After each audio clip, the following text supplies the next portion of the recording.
जर का तुम्हाला ऑलरेडी जो तुमचा परफेक्ट फिटिंग ब्लाऊज आहे ना त्यामधलीच कॅप हाईट घ्यायची असेल तर ते सुद्धा कसे घ्यायचं आता मी तुम्हाला सांगून देते. फ्रंट स्लीव शेप आहे, फ्रंट स्लीव शेप आहे. ओके, आणि हा बॅक स्लीव शेप आहे. श्री स्वामी समर्थ सगळ्यांना. तर पुन्हा एकदा तुम्हा सगळ्यांचा आपल्या ब्लाऊज स्टिचिंग सिरीजमध्ये स्वागत आहे. तर आजच्या ह्या क्लासमध्ये मी तुम्हाला स्लीव्ज म्हणा, बाही म्हणा किंवा हात म्हणा त्याची मार्किंग, ड्राफ्टिंग, कटिंग कशी करायची त्याबद्दल डिटेल करून माहिती देणार आहे. चला तर मग सुरुवात करूयात.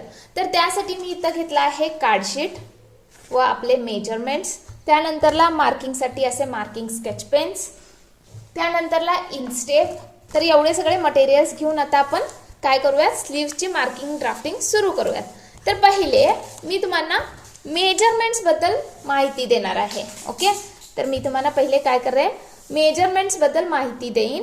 तर मेजरमेंट्स आता कोणते कोणते, आपण हातची मार्किंग करायची असेल तर कोणते कोणते मेजरमेंट्स घेतो, हात उंची घेतो, हात रुंदी घेतो, छाती घेतो व कॅप हाईट घेतो. ओके, तर पहिले काय करूयात आपण, हात उंची. हात उंची हे मी ऑलरेडी सांगून दिली आहे कसे मोजायचं म्हणून, तर त्या प्रमाणाने तुम्ही मोजून घेऊ शकता. तर माझी हात उंची रेडी मला पाहिजे आहे, म्हणजे शिवून तयार मला पाहिजे आहे 4 इंच. त्याच्यामध्ये आपण स्टिचिंग मार्जिन ॲड करायची असते. तर स्टिचिंग मार्जिन ही 2 टाईपने ॲड करायची असते. म्हणजेच हे कशावरती डिपेंड असतं, तुम्ही ब्लाऊज कोणत्या टाईपचा शिवत आहात त्याच्यावरती. जर का तुम्ही साधा ब्लाऊज म्हणजेच बिना अस्तरचा ब्लाऊज शिवत असला तर तुम्ही 1.5 इंच स्टिचिंग मार्जिन जोडायची असते. ओके, आणि जर का तुम्ही अस्तरचा ब्लाऊज शिवत असला, विथ अस्तर लावून ब्लाऊज शिवत असला तर तेव्हा तुम्ही 1 इंच स्टिचिंग मार्जिन जोडायची असते. तर बिना अस्तरला 1.5 इंच व अस्तरला 1 इंच असे का, तर बिना अस्तरचा ब्लाऊज जेव्हा आपण शिवतो ना तेव्हा 1.5 इंच जी स्टिचिंग मार्जिन आहे ती कुठं कुठं जाते, कुठं कुठं आपण यूज करतो ते दाखवून देते. आता हा बिना अस्तरचा ब्लाऊज आहे, तुम्ही बघू शकता. तर पहिला जो 1/2 इंच आहे तो आपण शोल्डरला हात जोडतो ना तिथं जातो, म्हणजे 1/2 इंच इथं स्टिचिंग मार्जिन लागते. त्यानंतरला जेव्हा केव्हाही आपण साधा ब्लाऊज शिवतो ना तेव्हा आपण अशी दुमडपट्टी घालतो. ओके, दुमडपट्टी घालून त्याला हात शिलाई घालतो, त्याच्यामुळे आपल्या हाताचा लुक जो आहे, फिनिशिंग जी आहे ती चांगली येते. तर त्यासाठी उरलेला 1 इंच आपणाला ह्या खालच्या साईडला लागतो कापड. ओके, तर 1/2 इंच वरच्या साईडला, 1 इंच खालच्या साईडला, तर टोटल किती झाला, 1.5 इंच. तर 1.5 इंच आपणाला कुठं लागतो, साध्या ब्लाऊजमध्ये. आणि जर का तुमचा अस्तरचा ब्लाऊज असेल तर 1 इंच पुरेसा आहे. तर 1 इंच कुठे लागतो, हा अस्तरचा ब्लाऊज आहे, तुम्ही बघू शकता इथं आतमध्ये अस्तर आहे. तर 1/2 इंच इथं वरून शोल्डरला अटॅच करण्यासाठी कापड लागतो. ओके, हात जे आहे ते शोल्डरला इथं अटॅच करण्यासाठी 1/2 इंच कापड लागतो. त्यानंतरला अस्तर व हा मेन फॅब्रिक एकमेकाला अटॅच करून असे परतून घेण्यासाठी, एकमेकाला अटॅच करण्यासाठी असा 1/2 इंच कपडा लागतो. तर टोटल अस्तरच्या ब्लाऊजमध्ये आपल्याला हात उंचीमध्ये 1 इंच स्टिचिंगसाठी कापड लागतो. ओके, तर असं तुम्ही तुमच्या ब्लाऊजच्या प्रमाणे स्टिचिंग मार्जिन ॲड करू शकता. त्यानंतर येते हात रुंदी. तर हात रुंदी जेवढी भेटत आहे तेवढी घ्या, त्याला स्टिचिंग मार्जिन ॲड करायची गरज नाही. त्यानंतरला येते छाती, म्हणजेच आपल्या छातीचा 4था भाग जितका असतो ना तेवढा घ्या. माझ्या छातीचा 4था भाग आहे 7.5 इंच. त्यानंतरला येते कॅप हाईट. कॅप हाईट ही 2.5 इंच किंवा 3 इंच तुम्ही घेऊ शकता. कंपल्सरी नसते की 2.5 इंचच घ्यायचं किंवा 3 इंच घ्यायचं, म्हणून तुम्ही 2.5 किंवा 3 इंच घेऊ शकता. जर का तुम्हाला ऑलरेडी जो तुमचा परफेक्ट फिटिंग ब्लाऊज आहे ना त्यामधलीच कॅप हाईट घ्यायची असेल तर ते सुद्धा कसे घ्यायचं आता मी तुम्हाला सांगून देते. आता समजा तुमचा रेडी ब्लाऊज म्हणजे जो परफेक्ट फिटिंग ब्लाऊज आहे तो हा आहे. ओके, तर आता आपला हात जो आहे तो अशा रीतीने असतो. ओके, ही उंची असते व ही खालच्या बाजून आपली रुंदी असते. ओके, तर आता काय करायचं, पहिले उंची मोजून घ्यायची असते आपण. ओके, तर इनस्टेप घ्या व इथून वरून अशी ही उंची मोजून घ्या. तर माझी उंची किती येत आहे, 5.5 इंच. ओके, हात उंची किती येत आहे माझी, हात उंची किती येत आहे तुम्ही बघू शकता, 5.5 इंच.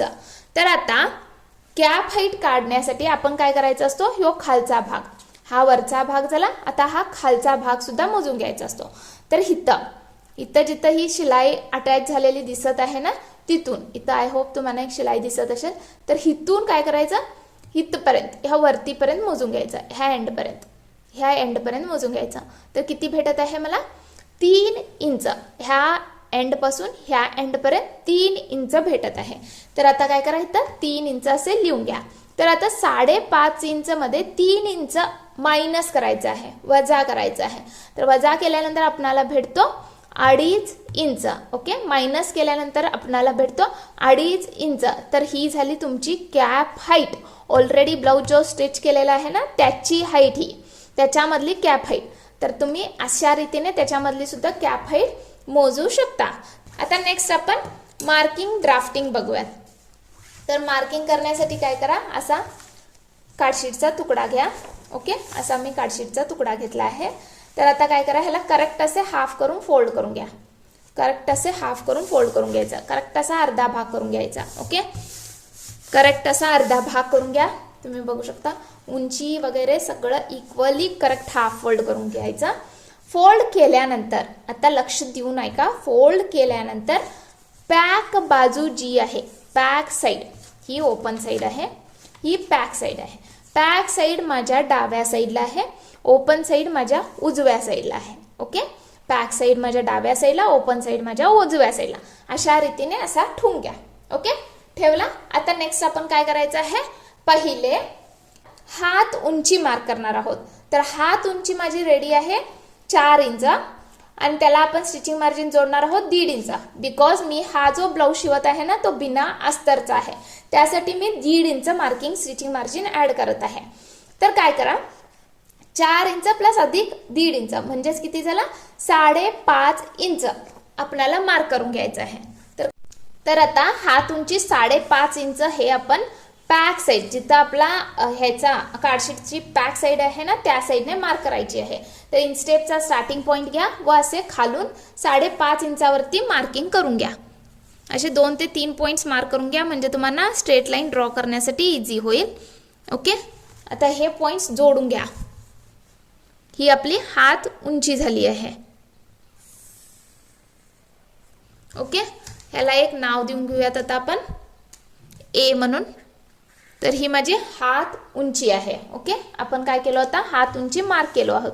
आता नेक्स्ट येत आहे, आपण काय मार्क करायचं आहे, आपली दुम्बडपट्टीची उंची, म्हणजे जी आपण स्टिचिंग मार्जिन मध्ये 1.5 इंच ऍड केलं होतं ना त्यामधला 1 इंच इथं पहिले खाली असे सेपरेट मार्क करून घ्यायचं आहे. ओके, 1 इंच खाली असे सेपरेट मार्क करून घ्यायचं आहे. तर काय करा, इनस्टेपचा स्टार्टिंग पॉईंट असे ठेवा व 1 इंचावरती असे सेपरेट मार्किंग करून घ्या. ओके, आता ही सुद्धा स्ट्रेट लाईन ड्रॉ करून घ्या. ह्याला बी असे नाव देऊन घेऊयात आपण. कन्फ्युजन करून घेऊ नका.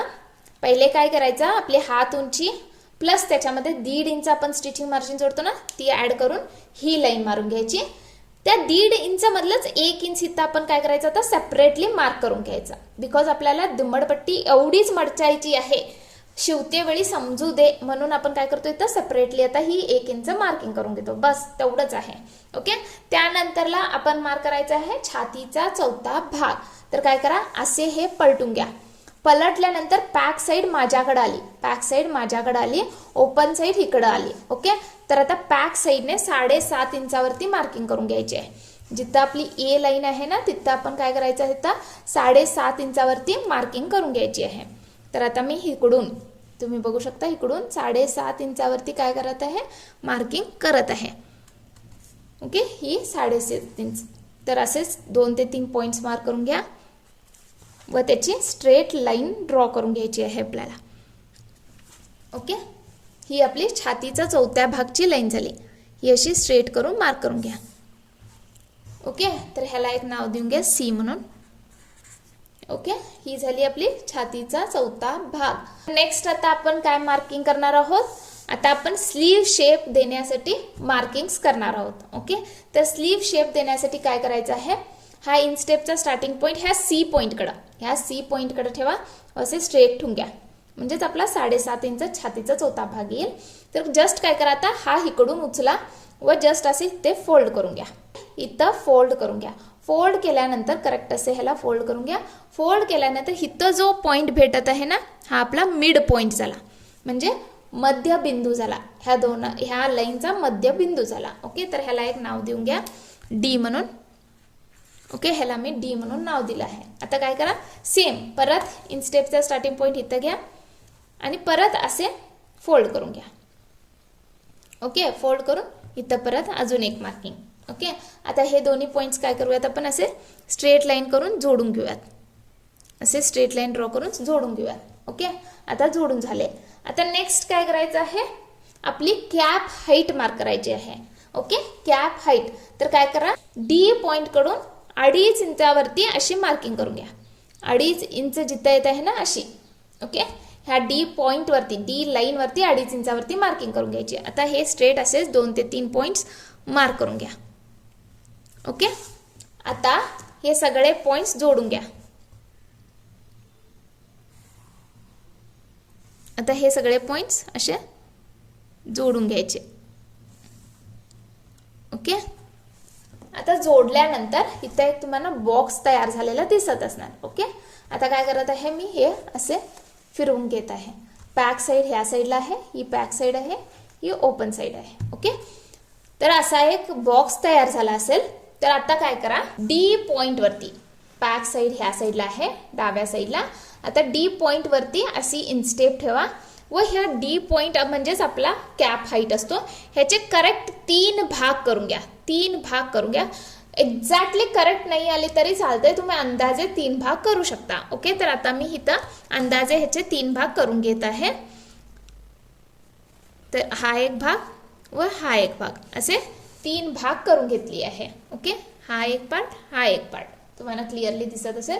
1 2 3 असे 3 भाग करून घेतली आहे. ओके, तर तुमची कॅप हाईट जर का 3 इंचाची असेल तर तुम्ही सुद्धा असे 3 भाग करून घ्यायचे असतात. त्यानंतरला इथं वरती ए लाईन वरती बॅक साईडने 1 इंचावरती मार्किंग करून घ्या. ओके, 1 इंचावरती मार्किंग करून घ्या. त्यानंतरला इथं ह्या लाईन वरती इकडून 1 इंचावरती मार्किंग करून घ्या. ओके, आता आपण ह्या लाईन पासून ह्या लाईन पर्यंतचा जो मध्ये गॅप आहे ना, त्यामध्ये स्लीवचा शेप ड्रॉ करायचा असतो. म्हणजेच पुढील स्लीवचा शेप, म्हणजेच पुढील हाताचा शेप व मागील हाताचा शेप ह्या गॅप मध्ये ड्रॉ करायचा असतो. ओके, हे 2 पॉइंट्स कन्सिडर करून ह्या गॅप मध्ये ड्रॉ करायचा असतो. तर कसे ड्रॉ करायचा, तर ज्यांना कोणाला इझिली स्लीव शेप्स ड्रॉ करता येतात त्यांनी फ्री हँडली तुम्ही करू शकता. जे कोण बिगनर्स आहेत त्यांनी होईल थोडी प्रॅक्टिस करावी लागेल. स्टार्टिंगला थोडी तुम्हाला प्रॅक्टिस करावी लागेल. जेवढे जसे तुम्ही प्रॅक्टिस करत जाल तुम्हाला सुद्धा इझिली स्लीव शेप ड्रॉ करता येईल. ओके, तर आता काय करा, जस्ट मी हा असा क्रॉस करून घेत आहे. तर पहिले आपण बॅक स्लीव शेप ड्रॉ करणार आहोत, म्हणजेच मागील हातचा स्लीव शेप. तर आता मागील पार्टचा स्लीव शेप ड्रॉ करणार आहोत. तर काय करा, जस्ट इथून स्टार्ट करा. स्टार्ट केल्यानंतर अशा रीतीने हा पॉइंट कन्सिडर करत हा पॉइंट इथं जोडायचा. ओके, तर हा झाला माझा मागील हाताचा स्लीव शेप. ओके, हा पॉइंट काय केला मी आता इथं जोडून घेतला आहे असा. ओके, तर हा झाला माझा मागील हाताचा स्लीव शेप.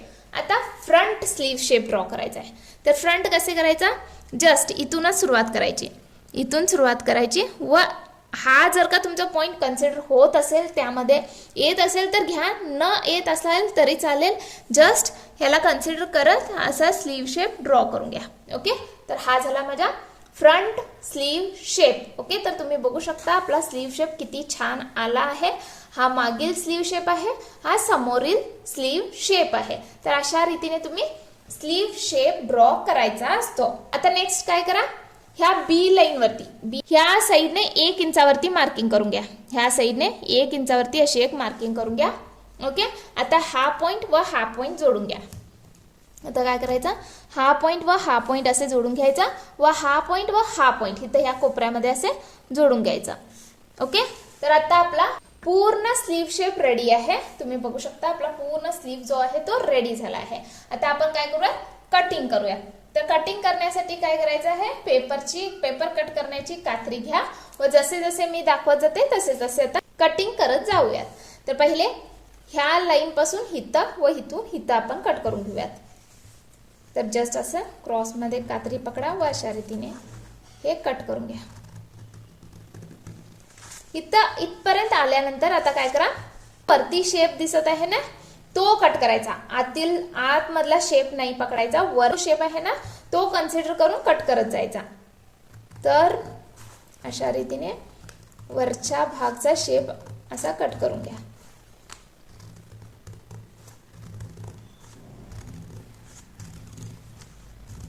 ओके.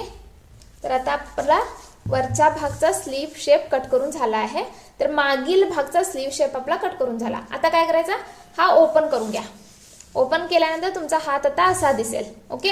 आता काय करायचं आहे, आपण समोरील भागचा स्लीव शेप कट करून घ्यायचा आहे.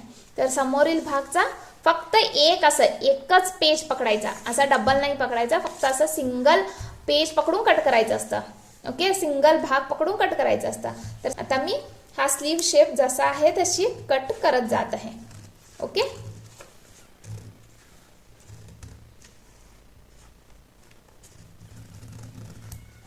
ओके. तर आता माझा स्लीव शेप झाला आहे कट करून. तर हा फ्रंट स्लीव शेप आहे, फ्रंट स्लीव शेप आहे. ओके. आणि हा बॅक स्लीव शेप आहे. तर अटॅच करते वेळी आपण ब्लाउजला अटॅच करते वेळी फ्रंटचा फ्रंटलाच आला पाहिजे, बॅकचा बॅकलाच आला पाहिजे. ओके. तर आता आपला स्लीव पूर्णपणे रेडी आहे. तुम्ही बघू शकता आपला स्लीव जो आहे तो पूर्णपणे रेडी झाला आहे. तर आजच्या ह्या क्लासमध्ये मी तुम्हाला स्लीवची मार्किंग, ड्राफ्टिंग अगदी डिटेल करून सांगून देण्याचा प्रयत्न केला आहे. जरी तुम्हाला काही डाऊट असेल तर कमेंट सेक्शनमध्ये नक्की कमेंट करून विचारा. तर आजचा हा क्लास कसा वाटला नक्की कमेंट करून सांगा. आवडला तर लाईक करा, शेअर करा व सबस्क्राईब करायला विसरू नका व नक्की हाईप सुद्धा करा. तर भेटूयात नेक्स्ट क्लासमध्ये. तोपर्यंत हसत राहा, शिकत राहा व मेन म्हणजे शिवत राहा. Bye bye.